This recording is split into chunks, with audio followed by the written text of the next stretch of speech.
Carlos Sainz just couldn't say farewell to Ferrari without another smooth operation. He said pole yesterday was bittersweet because it gave him the feeling that Ferrari might be in a fight for a world championship and he won't be there to use it. That realization ignited a fire today. Carlos Sainz wins the Mexico City Grand Prix. A fine way to take a fourth career victory. Oh, this feels good. Forza Ferrari. Gracias, Mexico. Ferrari make big gains in the Constructors' Championship, while the Drivers' title fight takes another dramatic turn.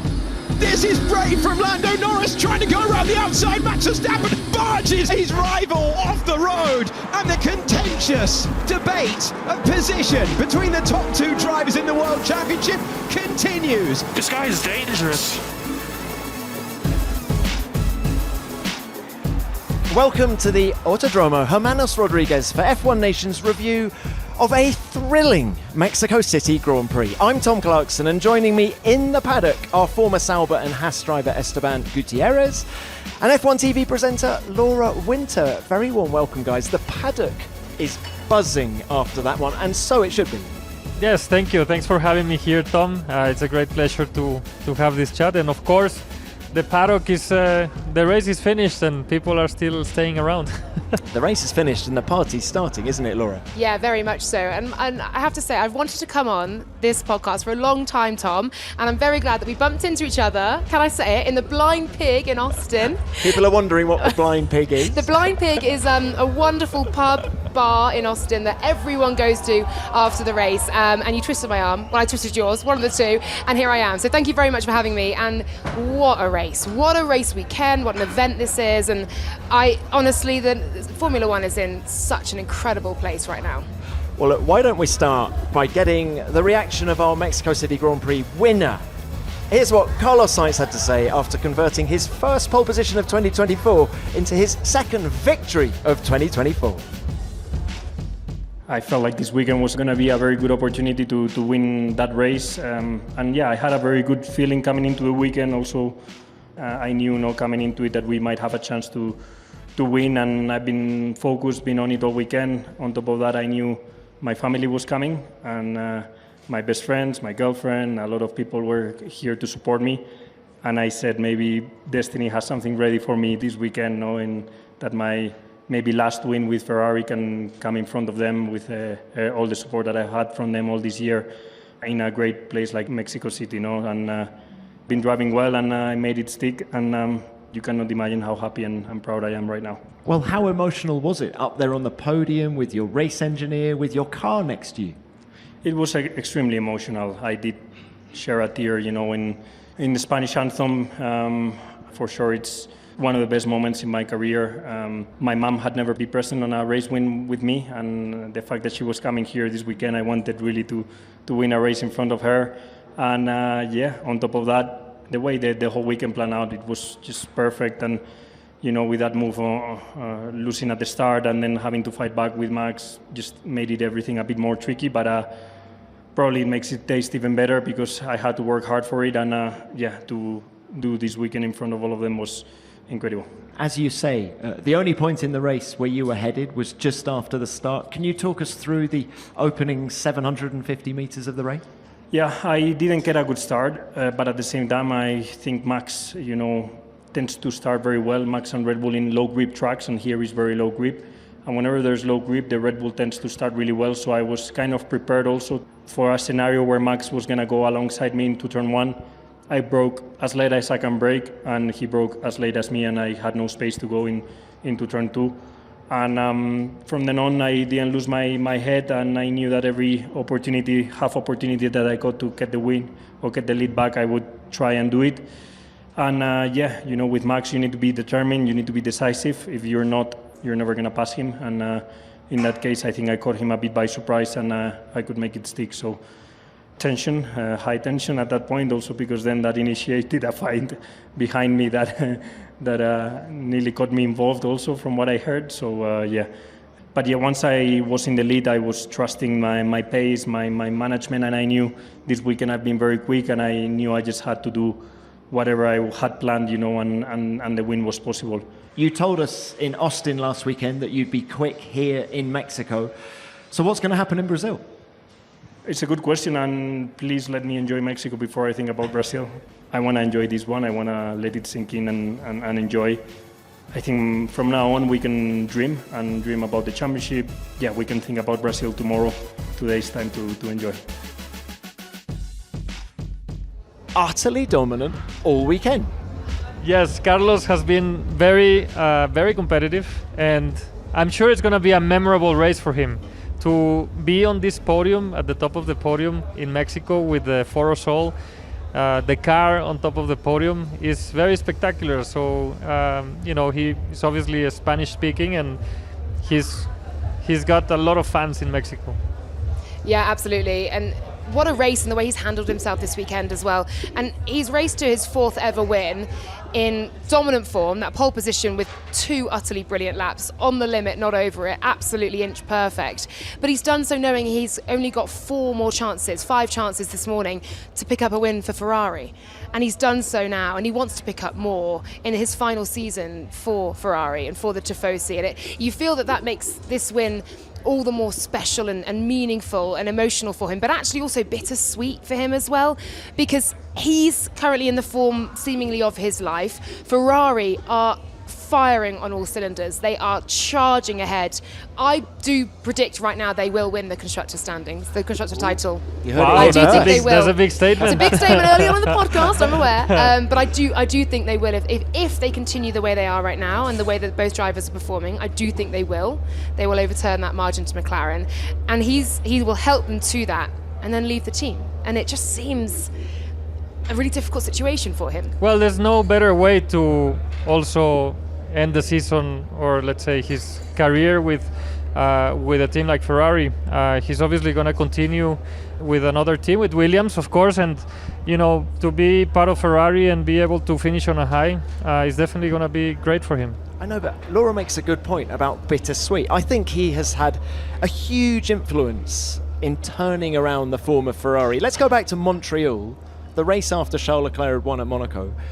The team was so uncompetitive, and I think they went right back to the drawing board, and Carlos is incredibly technical.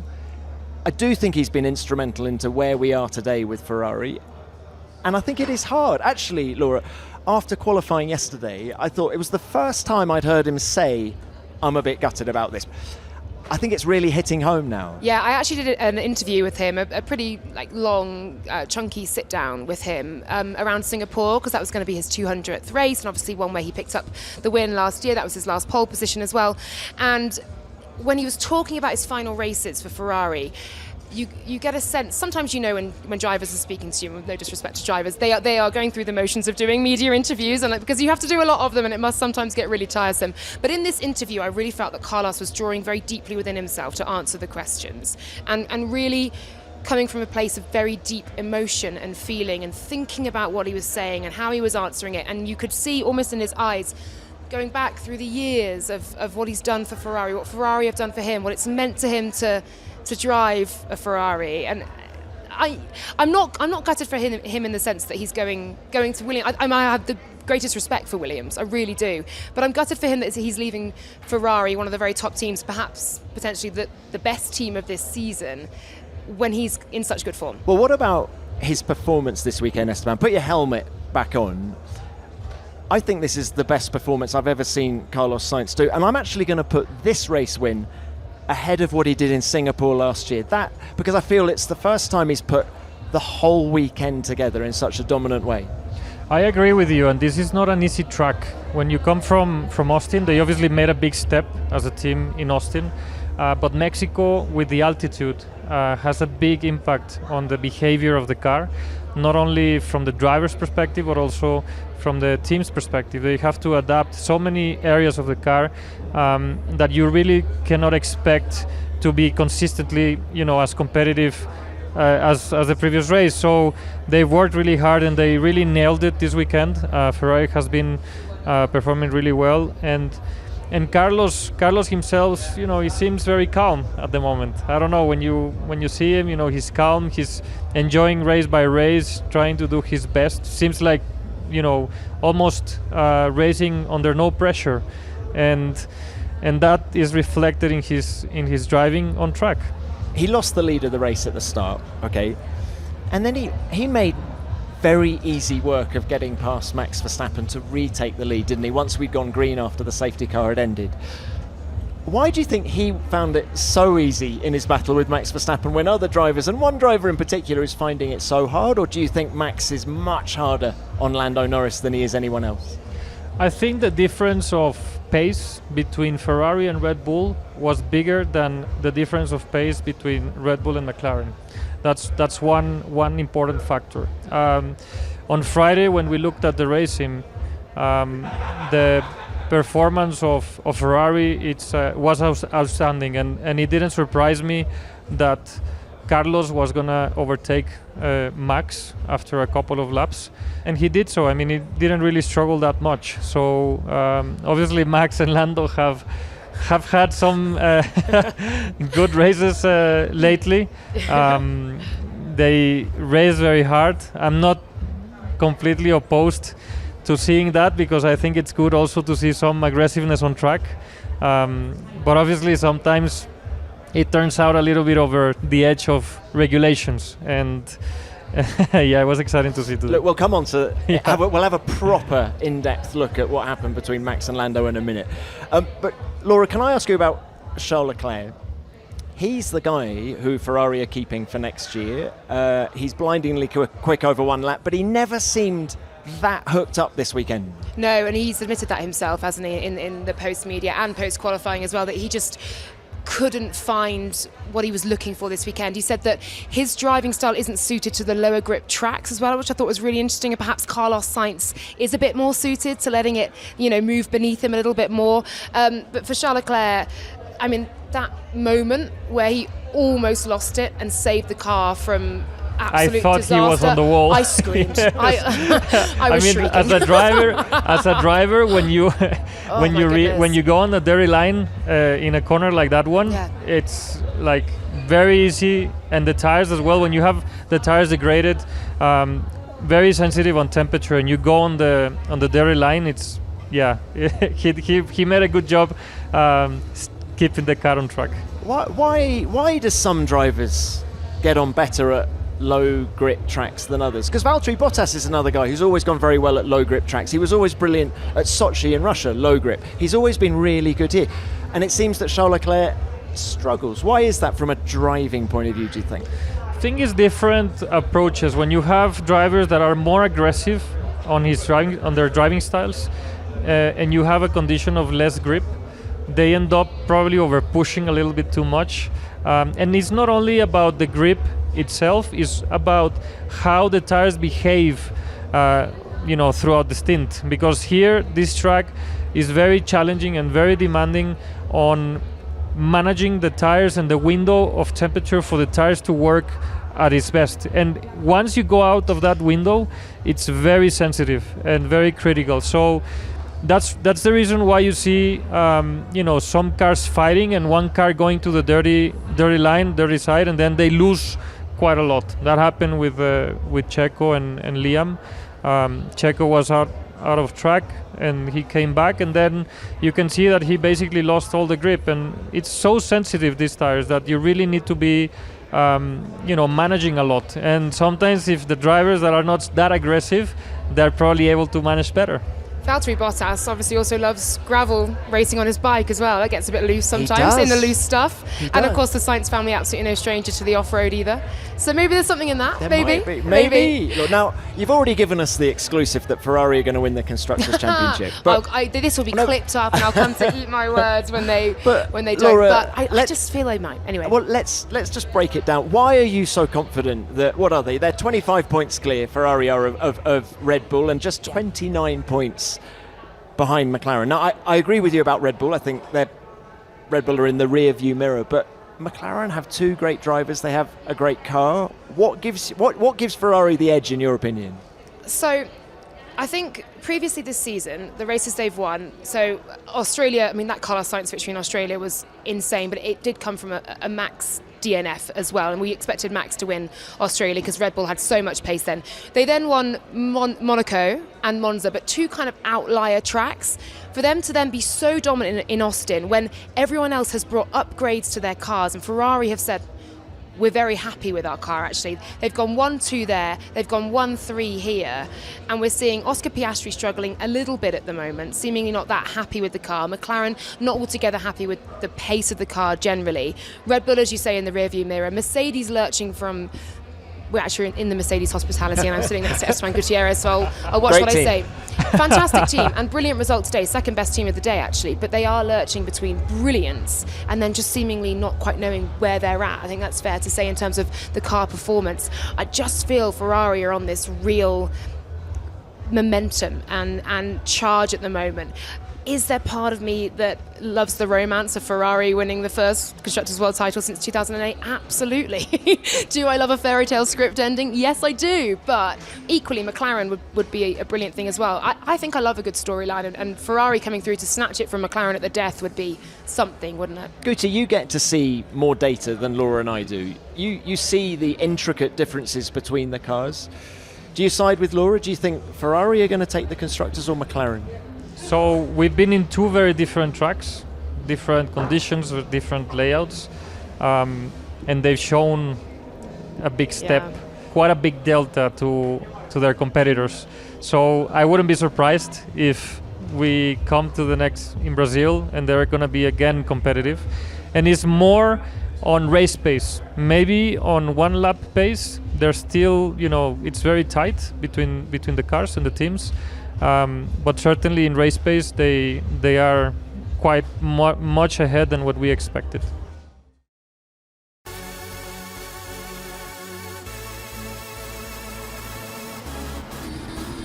This is brave from Lando Norris, trying to go around the outside. Max Verstappen barges his rival off the road, and the contentious debate of position between the top two drivers in the World Championship continues. From Austin to Mexico City, they collide this time. Verstappen throwing it to the inside. They're both off. Extraordinary. Elbows out, brawling between the two of them. How about that? Norris versus Verstappen getting really brutal again. This guy is dangerous. I just have to avoid a crash. It's the same as last time, mate. And there is a 10-second time penalty. Another 10-second time penalty for Max Verstappen for leaving the track and gaining an advantage. Verstappen with a combined penalty count now at 20 seconds that he'll have to serve at his first stop. That's silly, man.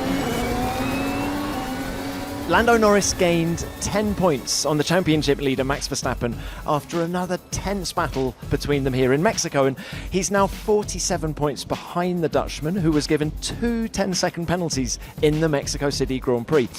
One was for forcing Norris off the track, and the other was for leaving the track and gaining an advantage, both of which took place in a feisty fight for P2 on lap 10. Lando lost a place in the commotion, but recovered to pass Leclerc late on and secure P2, while Max overcame his penalties to finish P6. Let's hear what both drivers thought of their latest tussle on track, starting with Lando Norris.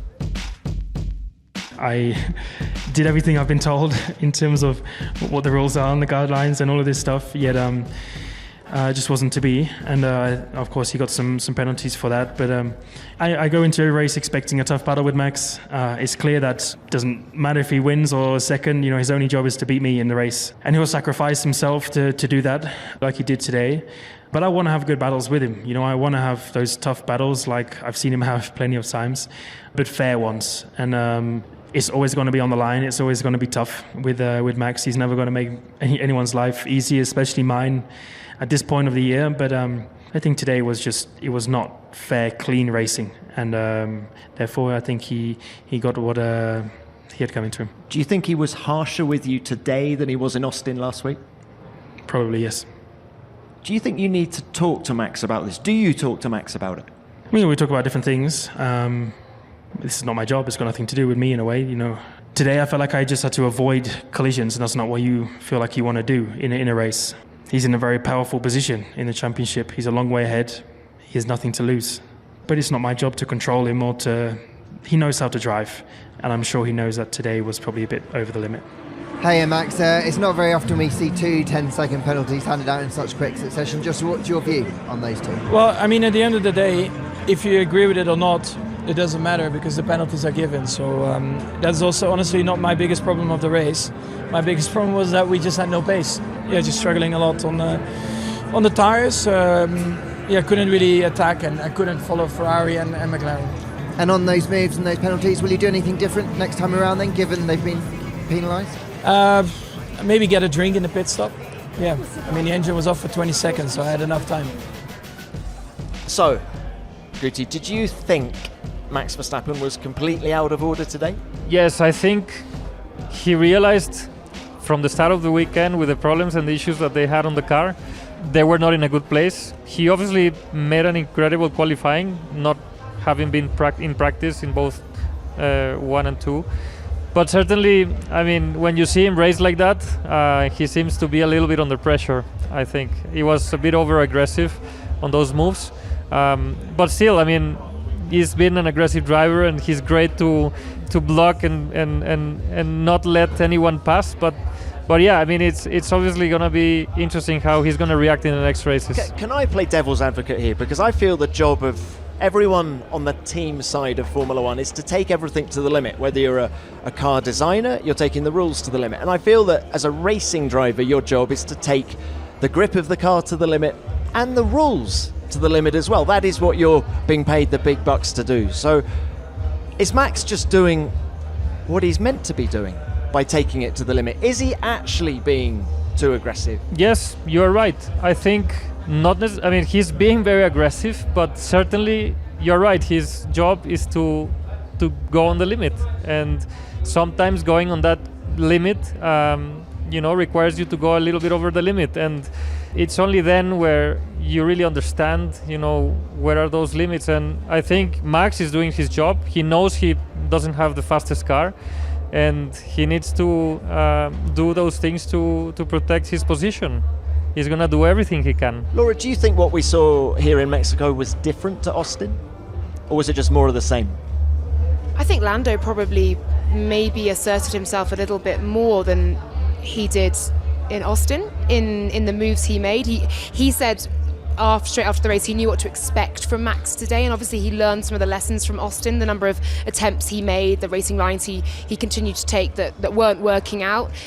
He kind of knew what to expect from Max here, and I think what you said there about going on the limit, and I guess to find the limit you sometimes go over the limit. What Lando Norris said today though was that this guy's dangerous. That was his immediate radio message in the heat of battle. So I'd say perhaps it was Lando Norris asserting himself a bit more and learning some of the lessons perhaps from Austin, and the team learning the lessons in how they apply pressure to the stewards in what they are witnessing on track as well. It was great to see them race on track, even though it's sometimes over the limit and there are regulations to put, penalties and so on. But at the end of the day, it was a good battle, and Lando is learning more and more how Max is reacting in those circumstances.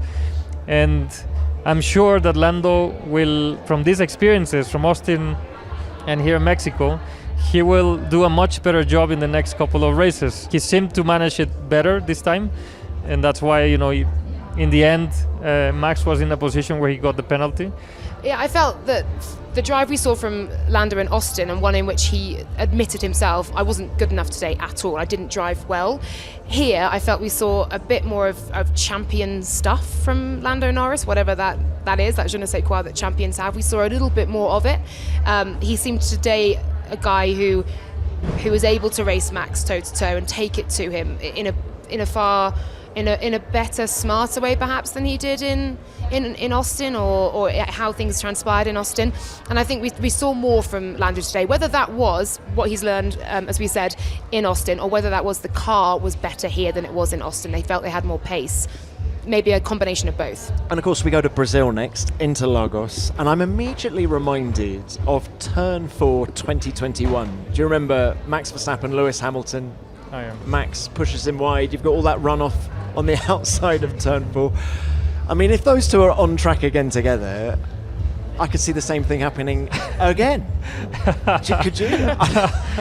Yeah, when you have a battle championship battle like that, and you have Max in the equation, it's definitely going to be on the edge. So, there's plenty of respect to him driving that aggressive, because to be consistently aggressive and getting away with no damage on your car is pretty hard also. I think Max is going to get increasingly aggressive with Lando, isn't he? Because Lando's got more to lose. Yeah, and the McLaren seemingly at the moment is in a much better position than the Red Bull is. And so Max is beginning to make more aggressive and perhaps slightly more desperate moves. That gap is closing. It's closing slowly. It still needs a sort of 10, 11 point swing a weekend, but we had a 10-point one this weekend. It's 47 points, and it would, I think, be the greatest overhaul, wouldn't it, if Max were to lose this one? And that's certainly not a stat you want against your name. And, he said after the race, I'm not worried about the championship. Max said that. And I think for Lando to win it, we need more Singapores, don't we? He needs to qualify on pole and disappear, because I think if he is going to end up racing Max Verstappen like he has in Austin, like he has here, we're going to see more of this. And there will be the moment when he loses his front wing. There will be the moment when he gets a puncture, and then it's game over. But either could. It would take a pointless race for Max and a podium for Lando, and we have an enormous swing in the standings. Are you a gambler? Would you go into that battle thinking Max is going to come worse off? I just think Lando has to have that slightly conservative mentality, because he can't afford the DNF. I think what he meant when he said he's not worried about the championship is more him being very objective on what his focus is at the moment. Because at the end of the day, his focus as a driver, your focus has to be to maximize your condition, your circumstances, the performance of your car, or whatever situation you find yourself in. And that's literally what Max is doing on track. He's trying to keep his position very aggressively, and all these reactions. But certainly, if it continues like this, it's going to get to a point where it's going to get very spicy. Well, and on the evidence of the last couple of races, neither of them is getting the support they'd want from their teammates. There was an irony to the fact that Piastri and Perez were lining up alongside each other at the back of the grid. And okay, I thought Oscar drove a great race back through to P8, but let's talk about these two briefly. The local hero, okay? More than 400,000 people turned up this weekend at the Autodromo. What percentage of those, Esteban, have come to see Checo? And what percentage of those are Formula One fans? Very, very big percentage, I think. Checo fans. Checo's fans, yeah. Of They're course. him. You see how people are screaming his name all the time. I really feel for Checo as a human being. It's really tough to be in that position. Not only in the position that he's been in, throughout the season, which has been very challenging, but to get to your home race and experience, the situation where he's in right now. It's emotionally, it's very tough, very hard. There's obviously on the sporting side, there is critics, there is opinions. If you look at it very objectively, it's obviously getting to a point where, he really needs to get out from that, negative cycle, right? But from, me as a friend to him, I really feel for him, because I understand being in that position, how it is. And certainly, he has all the support of the Mexicans in the good and the bad moments.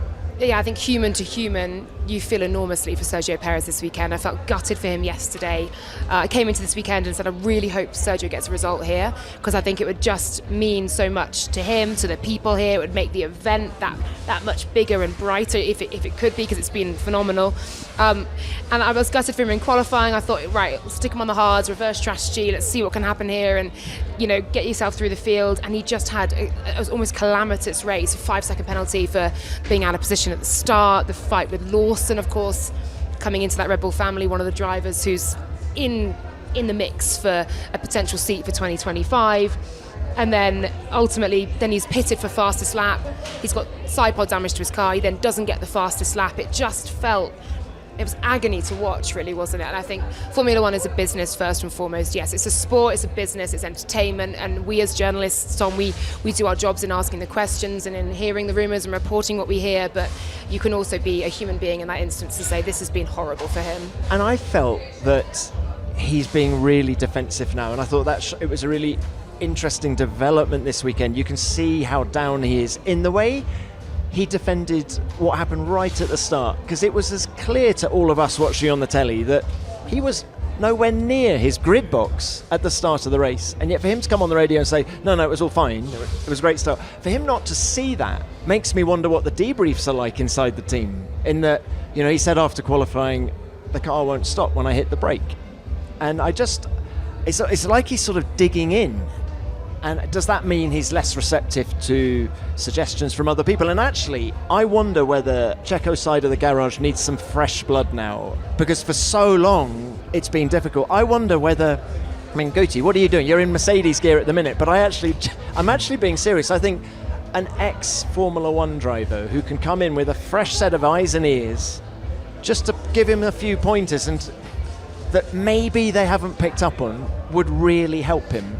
Yes, so again, going, as a human, when you are in that situation as a driver and you have all the pressure, you start reacting in a way that you don't necessarily want to be reacting. Yeah, you have so many distractions, you have so many things coming at you, the situations, all these issues. It's hard to be very smart in that situation and say, this is the best way I can react. Yeah, and sometimes for himself, he's probably in such a difficult situation himself that he cannot really recognize what are the details that are, putting him in that position. So, yeah, he definitely needs to refresh. He needs to come out from the box and just get out of that negative cycle. And he needs it now, right now, doesn't he? And Laura, this is a nice segue into talking about the second Red Bull seat next year. Of course, he has a contract, that is Christian Horner's official position, but the speculation is rife in the paddock and probably F1 fans all around the world. If this is a decision based purely on performance, Checo needs to step it up, otherwise they're going to have to make a change for next year. And who's that going to be? Now, turn 4 is an opportunity for Perez. We're seeing so much overtaking. That was a car's width, but only just. And now into another one of the stadium sections. They've made contact, and Lawson stays ahead. What the is this idiot doing? Is he okay? Is he serious? I thought the fact that we saw Liam Lawson and Checo doing so much battling on track today, the juxtaposition of that made me wonder, is that the battle that Christian Horner is currently mulling over about who's going to drive the car? It felt deeper, didn't it? It felt more than just battling for P12 or P11 or P10. It felt like there was just so much more at stake, and there was a lot of animosity as well, wasn't there, between the two, and on the radio in the heat of the moment, of course, as well. I mean, look, the rumours, if you want to believe them, are that Franco Colapinto is being brought into the V-Carb seat alongside, I presume, Yuki Tsunoda. That then means that Liam Lawson's getting the call up to that Red Bull seat. I think on one hand, you can't deny Franco Colapinto a seat in 2025 because he's been utterly brilliant so far. He brings in an extraordinarily passionate Argentinian audience, but it's where Red Bull put all these pieces, and if they have got Franco Colapinto coming into that conversation, then that's 5 into 4 does not go. Saying that, we had him on the F1TV post-race show, and he said, I have no idea where these rumours are coming from, and I do not have a seat for 2025 yet. So believe what you want to at the moment, but I can't imagine if a racing driver is making deals behind the scenes, they're not going to be upfront about it with me on the post-race show. Now, and I agree with you. I'm sure Colapinto is going to be on the grid next year. But can I pick you up on something you said, Laura, which is Liam Lawson's going to be the first choice into the Red Bull seat? Absolutely, yeah. Yuki, sorry, I don't know though? why I've said that. That's true, and Yuki obviously now has been granted this test in the Red Bull, and I don't know why we as media and do just go, right, well, yeah, Yuki will stay at VCARB. And I have been saying in the last couple of weeks, what does Yuki Tsunoda have to do to get a shot in that seat and in that team? Because he's been performing and outperforming the AlphaTauri last year, outperforming the AlphaTauri in 22. He's been driving well this season as well. I know he's had a couple of really unfortunate races, but I don't know what he does have to do to be considered for that Red Bull seat, and whether the team don't believe he's the right fit in whatever fit that may be for a second driver to Max Verstappen. I don't know. He's been granted the test, as I say. Honda have pushed really hard for that, so we'll see what happens come the end of the season. What did you make of Turn 1 incident today between Yuki? I think it was purely bad luck.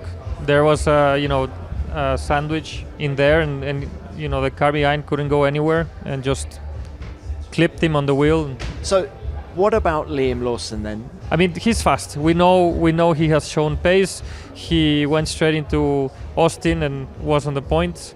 He's proven that he has the maturity, but whether he can continue to do it consistently is something we will see in the next couple of races. A little story for you about VCARB. On my flight from Austin to Mexico City earlier this week, Laura Mekies, the team principal, and Liam Lawson were travelling together. They were having coffees together at the airport. They then got in the same car together, going from the airport here in Mexico to their hotel. Always in discussion, always looked quite light-hearted, getting on very well. And I was just observing. I did say hi at one point, and I thought, oh, those two are getting on very well. Got to the hotel. I'm in the same hotel as them. And 2 hours after we got to the hotel, I saw Laurent Mekies going to play tennis with Yuki Tsunoda. And I just thought, the job of a team principal, keeping both drivers happy, you've got to share the love, haven't you? Yes, and that neutrality is important if you want your two drivers to perform at the best for the best of the team. Quick chat about the championship battle. VCARB currently P7. They're now 10 points behind Haas in P6. It's the fine margins, isn't it, Laura? Big swing today, wasn't there, with Kevin Magnussen P7 and Nico Hülkenberg P9. And do you know, as we come to this point of the season, yes, I'm embroiled in who's going to be P1, who are going to be the world champions, but I also love the scraps for the points. I love the scrap for P6, P8, because that means so much to these lower teams. It's millions of dollars, but it's also huge boost to the guys and girls working in all of these teams. Haas today were brilliant. Haas were brilliant last weekend as well. Hulk was really disappointed to be out the points in the Grand Prix, but Magnussen now with 2 consecutive point scoring races and obviously double points in the sprint as well. I did ask Kevin Magnussen today in our post-race show, are you at peace with the fact that you potentially, as things stand, have 4 Grand Prix left in Formula One, and you are driving in the manner in which you are? This is his best result since Bahrain 2022 when he made his comeback. And Haas are also in the position they're currently in, and they've got Toyota Gazoo on board as well, and the future relatively looks bright. And he said, look, it's happened to me twice before. Who knows what will happen? He seemed relatively comfortable with what was happening and about his future. But I just find it funny, and maybe Esteban, you can speak to this, that when a driver perhaps knows the end of their time in Formula One is coming, they have a greater freedom or an abandon to race, I don't know, as they want to race. Kevin just seems in a great place right now, and it seems a shame we're going to lose him, potentially. There's many emotions coming over to you, and ups and downs, I think, race by race, because in a way you get a lot of weight off from your shoulders. As you know, and you have the certainty of what's actually going to happen with you. Sometimes it can be very bad when you don't really know, and there are rumors and talks, and that gives a lot of pressure and instability on yourself. So Kevin, I'm sure he's just focused on enjoying every race, doing the best he can, and taking it lap by lap, and yeah, you can see that on how Kevin is behaving and so on. I think the transformation in Haas has been phenomenal as well. I mean, last year, everything they tried to put on the car to make it go faster didn't seem to work. This year, the absolute opposite is true. Everything they put on the car is making it better. And given that they're still such a small team, they're punching above their weight. And we all love an underdog, don't we? And I think it's a great story. I think with Haas is more than just the different technical inputs they've had. I sat down with Ayao this weekend for a coffee, and we talked about his approach in the team, and it's great to see the mentality and the approach that he's taking. And it seems that Haas today is a much more stable team, much more focused and integrated. And you not only see one driver scoring points, now you see both drivers being competitive. There seems to be a good atmosphere there. Don't forget, this is a team that came into testing and said, we're going to be P10. We are setting the bar so low. We have absolutely no expectation of where we are going to be. We are P10. And they're coming out P6, and they're coming out swinging, and they're coming out fighting. And I think by all accounts, communication within the team has been really key. So from factory to pit wall to drivers in the race, that's kind of been one of the big turning points as well. But I love that narrative, that story arc that Haas were absolute, beyond underdogs. They didn't even believe in themselves, and now they're P6. What was it like driving for them back in the day? Do you feel it's a very different team now to the one that you race for? Oh yes, of course. I mean, the day I was racing with Haas was the first year the team was just starting in Formula One. In my first race, I had no performance engineer, so it has definitely evolved massively. I mean, when you see the team today, how from the outside, it's great to see they're in the position right now because they are able to fight, and they are, I think, the most efficient team in terms of investment and cost. You know, they have no internal. They get as much parts as possible from Ferrari. They've shrunk that exactly. pit wall down as well, haven't they? They're Pulled out seats. pretty efficient in that respect, and they are achieving the results. You know, a little bit reminds me of Force India back in the day.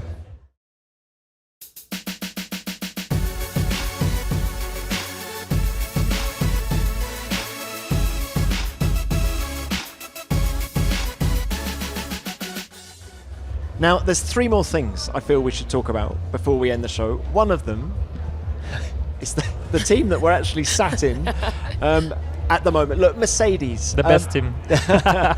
Look, I mean, Esteban, talk us through, you know, the team brought an upgrade to Austin last week. You were in Austin, of course. It seems a very tricky car because I think there were 4 consecutive days, if you take 2 from Austin and 2 here, where the team had on-track incidents, and George Russell had a big crash, didn't he? Let's face it, in practice. Why is this car, this Mercedes, so tricky to drive? The window of performance of the car is very small, and to find that window, the team has been working really hard to be able to understand where that window is, together with the drivers. But of course, you know, in Mexico we found consistency in the race, and we were able to achieve, I would say, the result that was expected for our pace that we shown on Friday.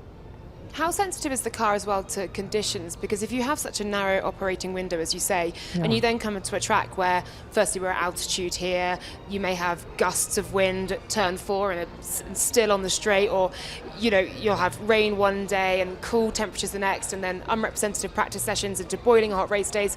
How difficult is that to manage with a car that's already difficult to find that window of? Yeah, it's extremely challenging, and obviously when you come from Austin, that is a complete different track, very different environment. The altitude is very different, so obviously whatever you do in Austin doesn't necessarily work in Mexico, so there's a big shift there, and the engineers worked really hard, and I think the team found a good way to go forward from a very tricky weekend in Austin.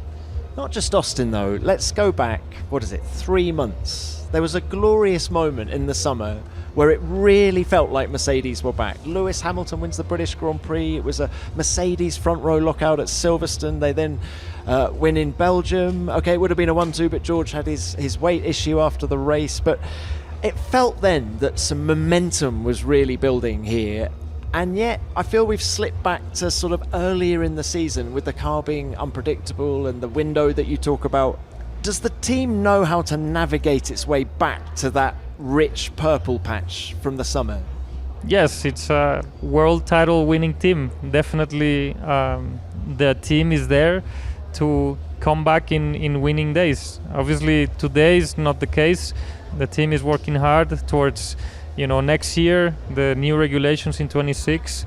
So certainly I have, you know, big faith in that we will recover and we'll get to the top again. I mean, we have to agree that it's been one of the most competitive seasons we've seen in the last decade. It's great to see. It's, you know, putting a lot of challenge to the team, because it doesn't guarantee, if you get a good result these days, it doesn't really guarantee that you will continue that trend in the next couple of races. And I think that's really exciting for Formula One. It was an exciting battle between Lewis Hamilton and George Russell as well. A few nervous faces in the Mercedes garage? There was never a concern that I think, you know, Toro manages really well that part. He's great as a team principal to actually put, you know, very neutral position between both drivers and say, okay guys, we're a team. We need to make sure that we bring both cars back home. Did he say that before the race today? Oh yes, of course. I mean, he's always, you know, reminding drivers how important it is not to crash, not to touch each other, and to race fairly. He doesn't really want to hinder the competition between the drivers, but there's certainly an element of respect that has to be taken into account. And look, why is Lewis struggling so much in qualifying? What is it? It's 15-5 now in George Russell's favour. What's happened? He used to be the one-lap specialist, didn't he? There was a time when Lewis Hamilton was, without a doubt, the fastest driver in Formula One, and yet George Russell, more often than not, is getting the better of him on Saturdays now. It's all about that operating window, and it comes down to outlaps. You know, how you prepare your tires, and you know whether you go for more temperature or less temperature on the outlap or quicker lap. And I think, you know, finding that sweet spot, it's been really tough, and Lewis seems not to be getting the full confidence out from the car lately, but he's really good at working with the team and say, okay, this is what we need, and we need to try to achieve it. So his dynamic of work that Lewis has with his engineers is very impressive. I'm going to ask one more question, if you don't mind, Tom, as I assume the position of presenter rather than guest on the podcast. But I just wanted to know, I guess, how the dynamic between, you mentioned there how well he's getting on with them and how unified they are, but has that shifted at all, and is it expected to shift at all as we come into Lewis's final 4 races with Mercedes after so much time with this team and so much achieved with this team? Have things started to shift at all as he is heading towards Ferrari? No, I don't think so, and I don't see that. I think there's a lot of history of Lewis in Mercedes. You know, literally from the start of his career, he's been with Mercedes, and he's going to finish on a high with the team. He's very, very human, and he's great with his engineers and very well integrated. And I'm sure he's going to focus on finishing in very good ways with Mercedes. And I wanted to add also on qualifying, it's not only that Lewis is struggling, I think also George is performing really well. And we can see, you know, both drivers are pushing each other, and that's been great. I mean, they're obviously very different generations. There's a big age gap between, but... Now, team, 2 more things. One of them, Alex Albon. I'm intrigued to get your thoughts on him, because it's now been 3 Grand Prix weekends since Franco joined. where he hasn't scored points. And there was the bizarre crash with Ollie Behrman in practice here in Mexico. Then, of course, there was the crash going into turn 1 with Yuki Tsunoda here in the Grand Prix. There's no doubt that he's got a tougher teammate in Franco Colapinto than he had before with Logan Sargent. Just, team, where do you think Alex Albon is in his head right now, other than really frustrated because of what happened in the Grand Prix? Yeah, really frustrated. I mean, were you suggesting he's potentially rattled then by Franco Colapinto? Like you say, he's got a tougher teammate for sure, and one who doesn't have a seat, as far as we know, guaranteed for 2025, although you were very confident he would be on the grid. So one who is very hungry, very keen to impress, has a relatively short shot window in which he can be bought for an F1 seat for next season. And so is Alex rattled? It's not the impression that I sort of get from speaking to him or seeing him, but that there must be a lot that goes on behind closed doors. I don't know, what do you think? I think he was probably in a situation where the team was following completely in his back. Now he's the leader out exactly, he was the leader, and he's actually continues to be the leader. Yeah, there is no doubt with his experience and the performance and everything he's shown. But ever since Franco joined, there seems to be something going on track. I mean, yeah, probably his attitude has not changed outside of the car, but certainly on track there's been some differences. So hopefully he will find a good balance there. And with Franco performing that way, it's been great to see, and also how charismatic he is. I thought it was a really bizarre accident with Behrman in practice, because when I first saw it head on, I thought, oh, he hadn't seen Behrman, and suddenly came through the left-hander of the fast S's, and there he was, and he couldn't do anything about it. But when you actually ride on board, he'd seen Behrman a couple of corners out, and he was on hard tyres. It was just at the very beginning of FP1. I think Ollie was going a fair bit slower than perhaps Alex anticipated. It's sort of the gist of it I get. So he probably just came up a bit sooner out of that corner than he anticipated. But he doesn't blame Ollie in any sense. I know that from what he said in the media since. But it was a strange one, and a big one to happen as well in an FP. Was it FP1? FP1. FP1 session. And just at a moment when, we've been talking about him being the team leader and the pressure from Franco Colapinto, he just needs a clean weekend. Yeah. And it doesn't seem to be in the offing at the moment, does it? But he's got Carlos Sainz joining the team next year. So the level he's at has got to go up, because he's going to have, if you think Franco Colapinto, as a rookie with a few Grand Prix under his belt, is a tough competitor, he's got our most recent race winner, Carlos Sainz, joining. So the level will have to go up again. Esteban, we've talked about George Russell maybe being underrated because he's doing a great job in qualifying and perhaps people don't celebrate that enough. Do you think Carlos Sainz is underrated? I think Carlos is an extremely quick driver and also has that aggressiveness side that gives him an edge on the race. Perhaps the consistency, he's not shown consistency in the same way that, for example, Charles has shown, and therefore you can see on the championship you see the difference of points. It's very strange because sometimes your perception is not that Charles is ahead in the championship. You see a lot of races where Carlos is very strong and is there fighting with Charles, but then when you see the championship it's always Charles in front. So the numbers are telling a lot, and I rate Carlos really high, and I think looking his performance in Williams will be very interesting and crucial to understand more about your question. I think Carlos is a really clean wheel-to-wheel racer, though. I think we rarely, obviously the crash with Sergio Perez in Baku aside and how that was viewed, but he's been toe-to-toe with his teammate under extraordinary pressure for a podium in Monza, and they do it cleanly. I think he always goes out to race really hard but fairly. Well, and in Austin in the sprint race, do you remember? And then I could see when Carlos looked in his mirrors on lap 10 after Max and Lando had their incident today, and he saw Charles, I think he was thinking, no, please, can we not do what we did in Austin? Can we not do what we did in Mexico? Let's just make a clean run of it.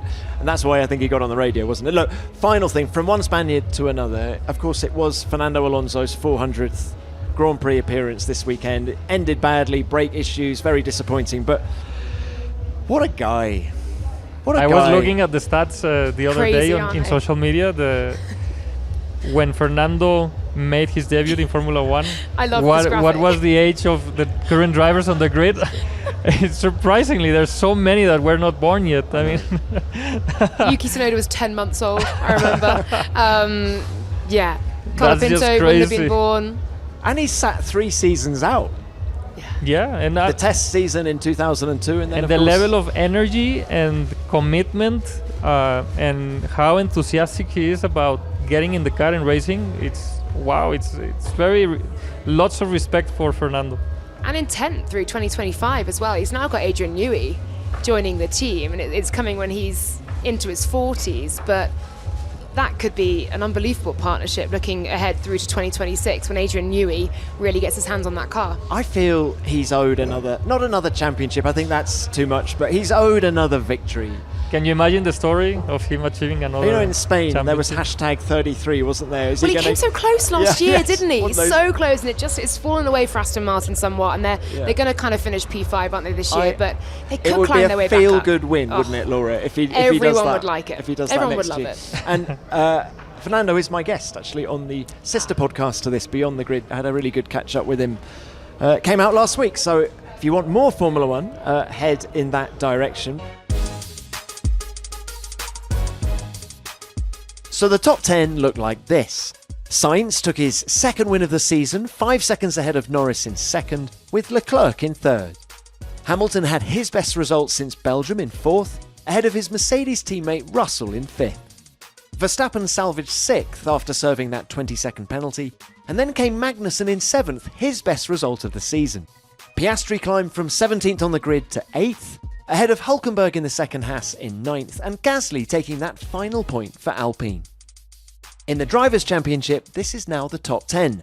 Norris has taken a chunk out of Verstappen's lead, meaning he now sits 47 points behind the Dutchman at the top of the table. Leclerc is third, 24 points further back.